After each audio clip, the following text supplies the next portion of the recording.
ఒక్క మంత్రాన్ని హ్మ్. కరెక్ట్‌గా పట్టుకుంటే చాలా అద్భుతాలు జరుగుతాయి. హ్మ్. మనము ఒక షార్ట్ చూడ్డానికి ఈ మొబైల్ ఆన్ చేసి 1 మినిట్ వేస్ట్ చేస్తాం. అవును. ఒక ప్రోమో చూడ్డానికి 4 నిమిషాలు టైం తీసుకుంటాం. ఆ!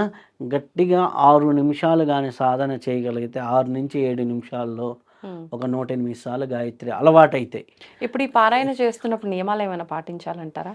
నియమాలంటే ఆడపిల్లలకుండే నియమాలు, సహజ హ్మ్. నియమాలు అవి పాటించాలి.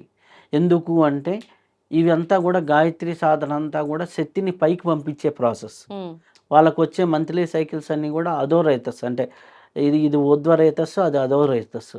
కాబట్టి కాన్‌ఫ్లిక్ట్ అవుతుంది. ఎనర్జీస్ కాన్‌ఫ్లిక్ట్ అవుతుంది. ఓకే. దానివల్లనే వాళ్ళేంటి అంటే ఆ ఎనర్జీ కాన్‌ఫ్లిక్ట్ అవుతుంది గాబట్టి గుళ్ళల్లోకెళ్ళొద్దు.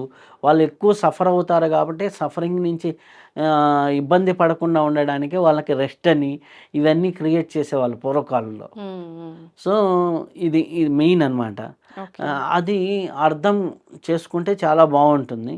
కాబట్టి మనకి సహజ నియమాలు అంటే హ్యాపీగా మనకి ఏదైతే పూజ కోసం మనం పాటిస్తున్న నియమాలు ఉంటాయో, పూజా విధానంలో పాటించే నియమాలను పాటిస్తూ హ్మ్. హ్యాపీగా సాధన చేసుకుంటూ ఉంటే చాలా అద్భుతంగా ఉంటుంది.